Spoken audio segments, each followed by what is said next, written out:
आपने देखा कि इस रिंग पे मैंने जूम करके अपने मोबाइल से, आप अपने भी मोबाइल को जूम करके जब फोकस करेंगे जहाँ पे कोड लगा हुआ है तो आप देख पाएंगे कि इस पे एक ट्रायंगल का निशान बना होगा 18 के 750। ये तो लिखा ही है। जो उससे भी महत्वपूर्ण चीज़ है वो है नीचे दिया हुआ, उससे भी जो महत्वपूर्ण चीज़ है वो नीचे दिया हुआ जो कोड है। हाँ, उससे भी जो महत्वपूर्ण चीज़ है नीचे दिया हुआ ये कोड 5VCP8U 5VCP8U। जैसे कि मैंने बताया कि आप अपने मोबाइल के प्ले स्टोर में जाके BIS केयर नामक ऐप को आप डाउनलोड करेंगे और डाउनलोड करते ही ऐसा कुछ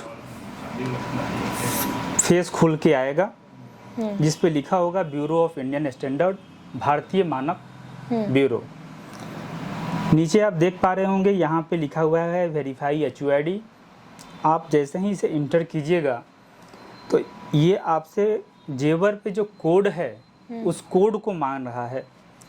अभी अभी हम लोगों ने रिंग का कोड निकाला है जो यहाँ पर अंकित है 5VCP8U P8U और इसको मैंने सर्च कर दिया। पूरा डिटेल आप देख पा रहे होंगे कि इसकी पूरी जानकारी जो है इस रिंग की यहाँ पे आ गई कि इस जेवर को बनाने वाली जो कंपनी है उसका लाइसेंस कहाँ कितना है, कौन से सरकारी जगह पे इसको टेस्ट किया गया है, सामान क्या है, कितने कैरेट का है, सब कुछ। नमस्कार, द गहनी में आपका स्वागत है। आज हम DP jewellers Kakarmatta DLW Varanasi में मंजी सोनी जी के साथ जुड़े हैं और आज हम जानेंगे जो सरकार की नए नियम आए हैं HUID कोड, तो इससे क्या फायदे हैं, क्या नुकसान है, इसके बारे में जानेंगे। साथ ही साथ जैसा कि महिलाओं की पसंदीदा ज्वेलरी है सोना, उनको बहुत ही प्रिय है, तो जानेंगे कि उसमें HUID के साथ साथ जो नियम बदले हैं, बाकी उनकी पिछली ज्वेलरी के बारे में हॉलमार्क का क्या मतलब होता है, जब वो बेचती हैं और खरीदती हैं तो उससे रिलेटेड उनको किस किस बातों का ध्यान रखना चाहिए। तो आज चर्चा में जुड़े हमारे साथ मंजी सोनी जी, DP ज्वेलर्स के ओनर हैं। जब आप परिचय देते हुए बताएं अपना। जी नमस्कार, मैं DP ज्वेलर्स पूर्वांचल क्षेत्र का जो है मैनेजिंग डायरेक्टर।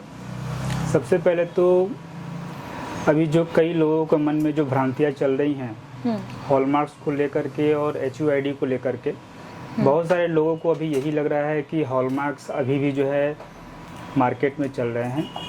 तो मैं सबसे पहले तो इस चीज़ से आपको अवगत करा दूं कि 1 अप्रैल 2023 से पूरे देश भर में HUID जो है ये लागू हो गया है भारत सरकार के द्वारा, जिसके अंतर्गत सोने की हर ज्वेलरी पे आपका 6 अंक का एक भारत सरकार का बारकोड जो है उस पर लगा हुआ है, जिसे आप भारत सरकार के ऑफिशियल ऐप BIS केयर पर जाकर के उसकी पूरी जानकारी जेवर की आप ले सकते हैं। ये जेवर कब बना है, कहाँ बना है, किस डेट में बना है, इसकी गुणवत्ता कितनी है इत्यादि।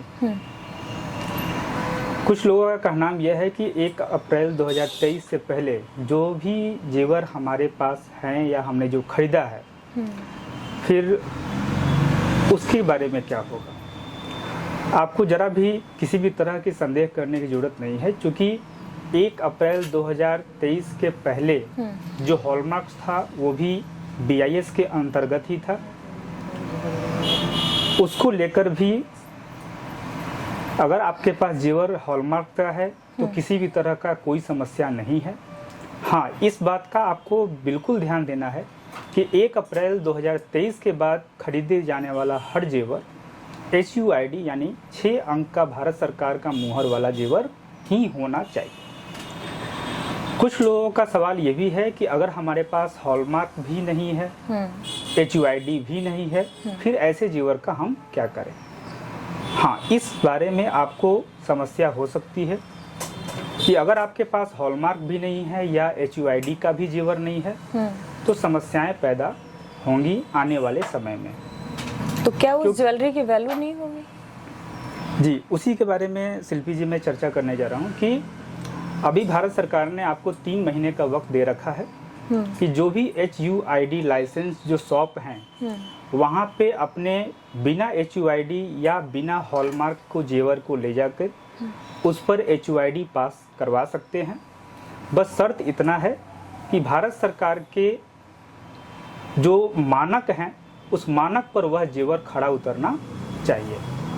अगर उस मानक पर वो खड़ा नहीं उतरता है तो फिर ऐसे सिचुएशंस में या तो आपको अपने गोल्ड को सेल करके HUID का जेवर ले लेना चाहिए या तो फिर उसे एक्सचेंज करने के अलावा कोई दूसरा विकल्प आपके पास नहीं है। अक्सर ऐसा देखा जाता है कि हॉलमार्क है गहनों पे बट उनका बिल नहीं है, तो उसके लिए क्या प्रावधान है? ऐसे गहनों का कैसे आप वो करते हैं कि इसको कैसे बेचा जाए, कैसे खरीदा जाए, कस्टमर को कैसे आप वो करते हैं? देखिए, अगर आपके पास हॉलमार्क की ज्वेलरी है या HUID की ज्वेलरी है, किसी कारण अगर आपका बिल खो गया है, आपको जेवर को सेल करना है या एक्सचेंज करना है, तो ऐसे हालात में बिल का होना कोई बहुत ज़्यादा ज़रूरी नहीं, क्योंकि जेवर पे जो उसकी गुणवत्ता है वो पूरी तरह से अंकित है। दूसरे संदर्भ में अगर इस बिल की मांग इसलिए की जाती है कानूनन रूप से देखा जाए तो इसलिए कि हो सकता है कि जो ज्वेलरी आप ले करके ज्वेलर्स के यहाँ गए हैं वह ज्वेलरी आपकी ना हो करके किसी और की हो, तो ऐसे सिचुएशंस में बिल की मांग की जाती है। वो गुणवत्ता से उसका कोई संदर्भ नहीं है, संदर्भ उसका कानूनन है। जैसा कि गहनों में हॉलमार्क्स तो देखे जाते थे, पहले था बिना हॉलमार्क के गहनों की शुद्धता नहीं मानी जाती थी, लेकिन ये HUID कोड जो सरकार ने अभी लागू किया उसका क्या महत्व है? कौन है? देखिए, हॉलमार्क्स, आपने बहुत ही अच्छा सवाल किया शिल्पी जी अपने हमसे कि हॉलमार्क्स जब भारत सरकार लागू कर चुकी थी उसके बावजूद भी HUID को लेकर के क्यों आई। तो मैं आपको बताऊं, हॉलमार्क में सरकार ने जो डेविएशन लेवल तय किया था वो जो था 5% का था। अच्छा, यानी कि अगर 5% तक डेविएशन है शुद्धता में तो भी उसे वैसे जेवर्स पे हॉलमार्क्स के निशान लग जाते थे। लेकिन इसका पूरी तरह से दुरुपयोग किया गया वैसे दुकानदारों के द्वारा जिनमें ज्यादा से ज्यादा भूख की जो है। अब 18 कैरेट के जेवर जो है 75% के होते हैं, तो जानबूझ करके जानते थे सरकार की इस कमी का वो भरपूर फायदा उठाया करते थे।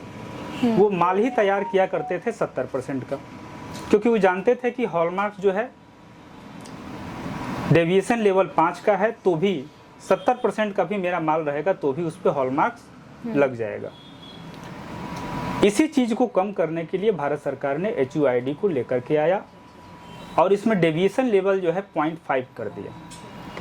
यानी कि 74.5 से अगर नीचे आपका कोई जेवर है तो उस पर HUID के जो कोड हैं वो लग नहीं सकते और ऐसे जेवर को जो है अनअधिकृत जेवर भारत सरकार की नज़र में कर दिया जाएगा। आम आदमी डेविएशन को कैसे समझे? देखिए, डेविएशन का जो मुख्य मतलब है, मैं ऐसे आपको समझाऊं कि अगर कोई बच्चा अगर एग्जाम में परीक्षा देने बैठता है, अगर उसके मार्क्स तय किया गया है कि आपको 75% मार्क्स आएगा तो ही आपका एडमिशन होगा, लेकिन दूसरी तरफ अगर कहा जा रहा है कि अगर 70% तक भी आ जा रहा है तो भी आपका एडमिशन हो ही जाएगा। तो बच्चा के दिमाग में थोड़ा सा खुरापात आया, उसने कोशिश किया कि मैं 75 लाने के लिए मेहनत क्यों करूं, 70 भी ला देता हूं तो भी तो मेरा एडमिशन हो ही जा रहा है। इसी को मैंने कहा डेविएशन, यानी कि 75% होगा तो 18 कैरेट में उसकी गिनती होगी, यानी 18 कैरेट कर उसको मुहर लगेगा। लेकिन 5% डेविएशन यानी 70% का भी माल होगा तो उस पर 18 कैरेट का मुहर लग जाएगा। इसी चीज का ज्वेलर्स वालों ने भरपूर फायदा उठाया, यानी कि 5% जो है वो तो ऐसे ही ग्राहक से कमा लिया और बाकी जो ऊपर से कमाया वो अलग से। लेकिन HUID के संदर्भ में ऐसा नहीं है, वहां पे डेविएशन 0.5 है। अब 0.5 से ऊपर नहीं कर सकते, क्योंकि देखिए दुनिया में कोई भी चीज 100% नहीं की जा सकती है। मतलब शुद्धता में भी बड़ी शुद्धता। हाँ, यही चीज 22 कैरेट में भी लागू होता है। 22 कैरेट के संदर्भ में भी जो डेविएशन है वो 5% का रखा गया था हॉलमार्क्स में, लेकिन HUID के संदर्भ में 91% रखा गया है। अगर मुख्य रूप से देखा जाए तो 91.60 को हम लोग 22 कैरेट कहते हैं, लेकिन डेविएशन लेवल चूंकि इसमें 0.6 रखा गया है, अगर 91% से कम अगर शुद्धता आती है तो उस पर HUID का मुहर नहीं लग सकता है। कुछ लोगों का ये भी सवाल था कि क्या HUID के जेवर के साथ छेड़छाड़ किया जा सकता है? बिल्कुल नहीं।